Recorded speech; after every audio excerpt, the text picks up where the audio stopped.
장애인 문화복지신문 제523호 제5면 기사입니다. 구리시 장애인 자립주택 2호 입주 환영식 개최. 구리시 장애인가족지원센터는 장애인 자립지원 시범사업 제공기관으로서 지난 4월 9일 자립주택지원 2호 가구의 입주 환영식을 개최했다고 밝혔다.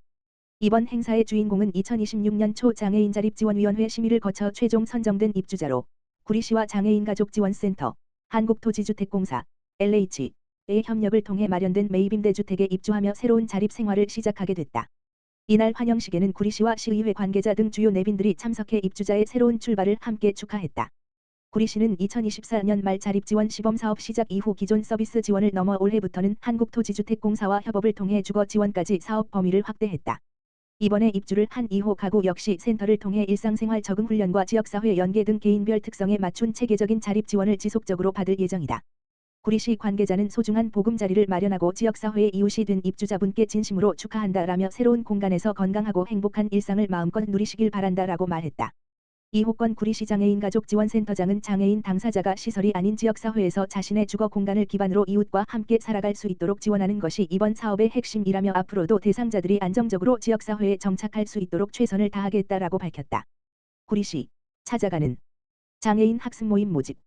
구리시는 장애인의 특성을 고려한 찾아가는 평생학습 프로그램을 통해 학습 사각지대에 놓인 학습자를 발굴하고 평생학습 기회를 확대하기 위해 2026년 찾아가는 장애인 소규모 학습 모임 지원사업 참여 모임을 4월 20일부터 모집한다고 밝혔다. 이번 사업은 구리시에 거주하는 장애인 5명 이상으로 구성된 학습 모임을 대상으로 하며 총 11개 팀을 선정해 팀당 20시간에 해당하는 강사비를 지원할 예정이다. 참여를 희망하는 모임은 프로그램, 강사, 학습 공간을 자율적으로 구성해 신청서를 제출하면 된다. 다만 평생학습 취지에 부합하지 않는 강좌는 지원 대상에서 제외된다. 신청은 구리시 평생학습 포털에서 신청서 서식을 내려받아 작성한 후 구리시청 평생학습과로 방문 또는 이메일로 접수하면 된다.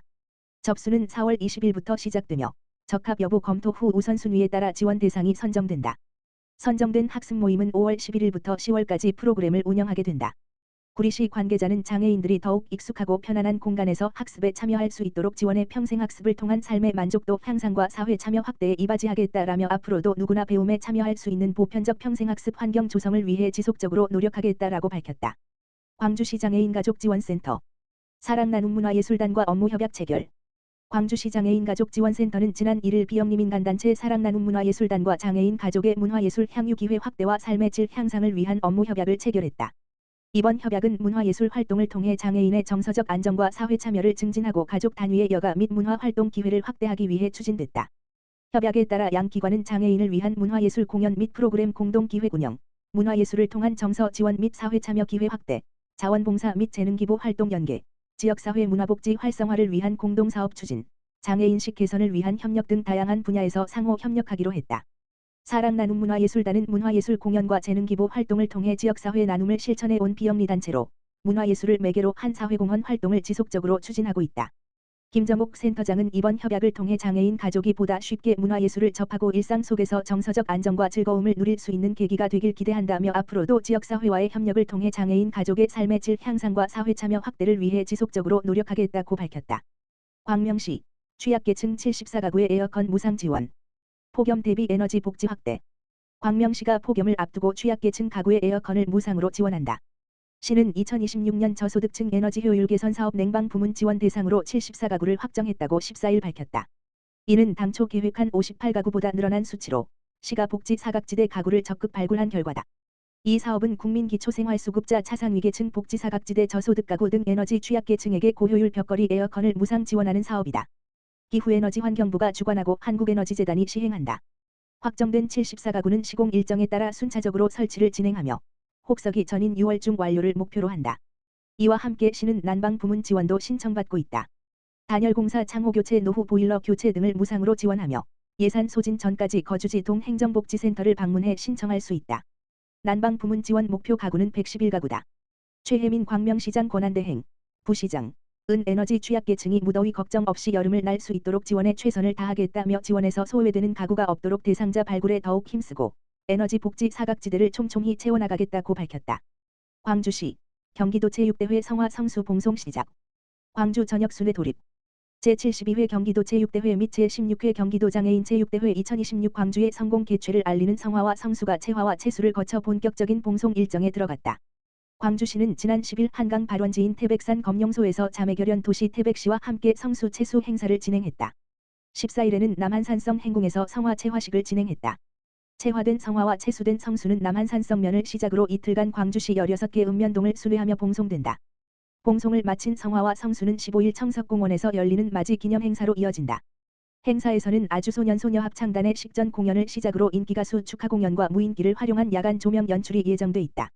경기도의 힘찬 도약, 광주에서를 표어로 열리는 이번 대회는 오는 16일 개회식을 시작으로 3일간 제72회 경기도 체육대회가 개최되며 이어 26일부터 3일간 제16회 경기도 장애인 체육대회가 진행된다. 방세환 시장은 성수 채수부터 성화 봉송, 안치까지 이어지는 모든 과정은 도민이 함께 만드는 상징적 여정이라며 이번 체육대회가 경기도민의 자긍심과 결속을 높이는 계기가 되길 바란다고 밝혔다. 광명시 수영장 품은 광명시민건강체육센터 첫삽 2028년 9월 준공. 광명시의 수영장을 품은 복합생활체육 공간이 탄생한다. 시는 14일 오후 옛 철산동 노두돌 청사, 철산동 379번지, 부지에서 광명시민건강체육센터 기공식을 개최했다. 광명시민건강체육센터는 수영장과 다목적 체육관, 다목적실 등을 갖춘 복합생활체육시설로 전 세대를 아우르는 체육복지 공간이다. 사업비 407억 원을 투입해 연면적 약 7,600, 지하 2층 물결표 쌓인 지상 7층 규모로 건립한다. 오는 2028년 9월 준공을 목표로 하고 있다. 이번 사업은 노후 공공청사를 시민 건강과 여가를 위한 생활체육 공간으로 재구성해 공공시설 활용 가치를 높였다는 데 의미가 있다. 특히 시민 수요가 높았던 수영장을 지하가 아닌 지상 4층, 25m, 오레인에 배치해 채광과 개방감을 확보한 쾌적한 운동 환경을 제공한다. 이 밖에도 지상 5층의 다목적 실내계, 지상 6층의 다목적 체육관, 농구, 배드민턴 등이 들어선다. 또한 지상 2층은 시민 누구나 자유롭게 이용할 수 있는 개방형 커뮤니티 공간으로 조성한다. 쉼터와 휴게 공간, 편의시설 등을 배치해 운동 전후뿐 아니라 일상에서도 편하게 머물 수 있는 생활 밀착형 공간으로 활용할 예정이다. 최혜민 광명시장 권한대행, 부시장, 은 시민들이 소통하고 삶의 활력을 얻는 도심 속 체육 거점이 되도록 안전하고 내실 있게 건립하겠다며 누구나 일상 가까이에서 체육 활동을 누릴 수 있는 생활체육 기반을 지속적으로 확충하겠다고 밝혔다.